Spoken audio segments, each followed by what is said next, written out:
Okay, Assalamualaikum.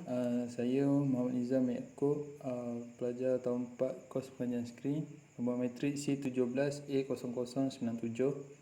Okay, hari ini saya akan membentangkan PP saya yang bertajuk Analisis Patos Syariah dalam filem Tujuh Petala Cinta yang diterbit pada tahun 2012 berdasarkan garis panduan yang ditetapkan. Kita terus kepada perkenalan PP saya. Kajian ini dijalankan bagi mengkaji patos syariah dalam filem Tujuh Petala Cinta yang ditetapkan garis panduan oleh Lembaga Penafisan Filem dan JAKIM. Okey.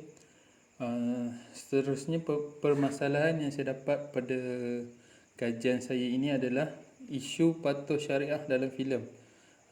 Kebanyakan filem di luar tidak mengikut spek patos syariah yang ditetapkan oleh Lembaga Penapisan Filem dan juga JAKIM. Kita pergi kepada persoalan kajian yang pertama. Persoalan kajian pertama, adakah filem Tujuh Petala Cinta menepati garis panduan patos syariah yang ditetapkan oleh Lembaga Penapisan Filem? Lepas tu persoalan yang kedua, sejauh manakah ketepatan filem Tujuh Petala Cinta dalam menepati garis panduan patos syariah yang ditetapkan oleh Lembaga Penapisan Filem dan juga JAKIM?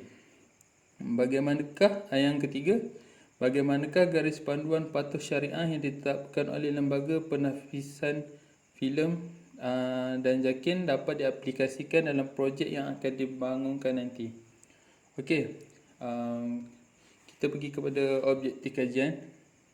Objektif kajian yang pertama adalah mengkaji filem Tujuh Petala Cinta dalam menepati garis panduan patos syariah yang ditetapkan oleh Lembaga Penapisan Filem dan JAKIM.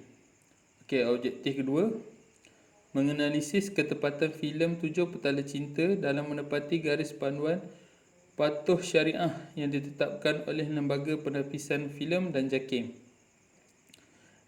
Objektif saya yang ketiga adalah mengaplikasikan garis panduan patos syariah yang ditetapkan oleh Lembaga Penapisan Filem dan JAKIM dalam projek yang akan dibangunkan. Seterusnya, saya akan pergi kepada skop kajian.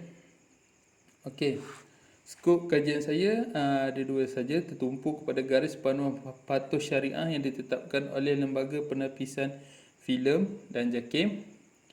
Seterusnya tertumpu kepada filem Tujuh Petala Cinta saja. Dia tidak termasuk dengan filem-filem lain. Dia hanya tertumpu kepada filem Tujuh Petala Cinta saja. Kita masuk pada bab 2. Dalam bab 2 ini saya akan menerangkan apa itu patos syariah. Menurut Kamus Dewan, patuh atau kata dasarnya adalah patuh menurut perintah, peraturan dan hukum. Selain itu juga bermaksud tidak memantas barang perintah yang diperintahkan oleh pemerintahannya. Syariah merupakan undang-undang dalam Islam. Kita pergi kepada kajian lepas. Okey, kajian lepas saya telah melihat pada Hajar bin Opel 2018. Dia tentang tajuk kajian dia, filem berunsur dakwah di Malaysia, kajian dari aspek pematuhan syariah. Dalam kajian Hajar bin Opel 2018 ni, dia menceritakan tentang kajian dari segi aspek pematuhan syariah. Okey, kajian yang seterusnya, saya pergi kepada Hajar Opel dengan kawannya iaitu Muhammad Yusof, Luqman Abdullah, Wan Yusni Abdullah yang diterbitkan pada tahun 2017, yang bertajuk Kriteria Patos Syariah dalam filem berasaskan hukum fiqh, satu kajian awal. Okey, di dalam kajian ini mereka menceritakan kriteria patos syariah yang harus dipatuhi dan dicontohi seperti pakaian dan aurat, muzik dan nyanyian, pergaulan, genre dan bahasa dalam menghasilkan sebuah filem yang berunsurkan Islamik.